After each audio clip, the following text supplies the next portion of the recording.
Je te coupe. T'as déjà vu des similitudes entre Allumer le feu de Johnny Hallyday et Light My Fire des Doors? Non? Ben c'est normal, il y en a pas.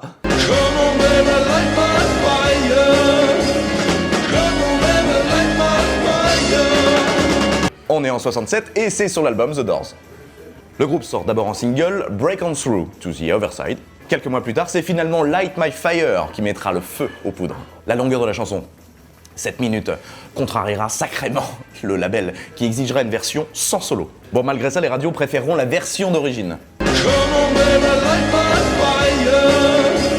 Si beaucoup sont excités par Morrison, c'est parce qu'il ressemblait typiquement au mec du lycée, hein, tu sais, qu'on détestait, beau, ténébreux, mystérieux, sauvage. À l'époque, il vivait même sur le toit d'un immeuble, hein, et toute la journée, il se tapait du LSD et des haricots. Oh mais c'est dingue quoi, des haricots. Des haricots. C'est sur une plage de Californie que le futur clavier du groupe, Ray Manzarek, chope Morrison et lui dit « Tes poésies elles sont cool, on devrait monter un groupe ». Je sais pas si c'était en slip de bain, mais ça fait très film érotique, non? Salut, ça va? Je kiffe tes poésies. Se grefferont ensuite, je te la fais vite, hein, le batteur et le guitariste qui faisaient de la méditation avec Manzarek. Le nom du groupe vient du livre Les Portes de la Perception d'Aldous Huxley. Un bouquin qui parle des effets des drogues psychédéliques et qui s'inspire d'une citation du poète et peintre William Blake. Junkie mais un télo. Pour la partie sauvage, Jim Morrison s'inspire de Van Morrison. Aucun lien de parenté. Et oui, en 66, les Doors assurent les premières parties du groupe Them, dont Van est le chanteur. L'Irlandais passe son temps à insulter le public et à picoler. Ça deviendra la marque de fabrique de Jim Morrison.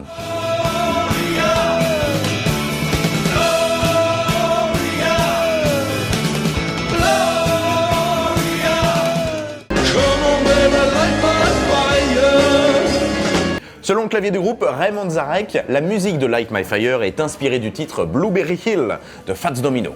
I found my thrill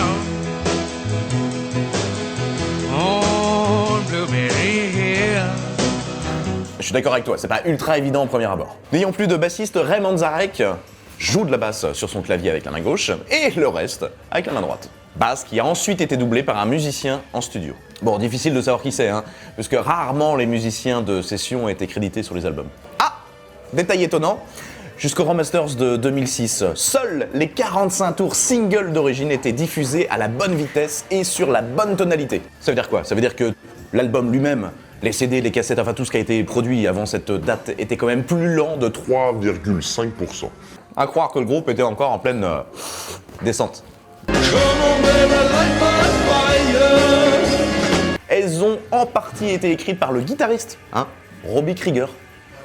Aucun lien de parenté avec Freddie. Bon, il paraît que Morrison a quand même participé à une partie de l'écriture du second couplet.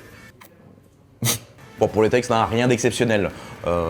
Salut bébé, viens allumer mon feu, enfin, bon, la drague bien lourde. Et à l'époque, ils connaissent pas encore le hip-hop. En 67, les Doors passent en direct à la télévision américaine.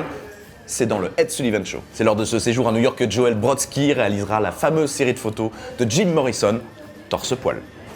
De peur d'effrayer les sponsors de l'émission, le producteur demande à ce que Morrison change un des vers de la chanson Light My Fire. Oh ma chérie, nous ne pourrions pas être plus défoncés. Évidemment, en direct, Morrison la prononce quand même.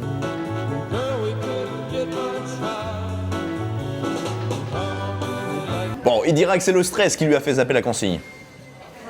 L'année suivante, la société Buick proposera 75 000 $ pour utiliser la chanson dans une publicité. Comme l'accord a été contractualisé en l'absence de Morrison, et bien justement, le chanteur menace de péter une de leurs caisses au marteau et en direct à la télévision si jamais la publicité est diffusée. Ah, mais Carglass n'existe pas encore en 68. 4 ans avant naissait notre Jim Morrison français, hein. Enfin, je sais pas lequel des deux a le plus mal fini.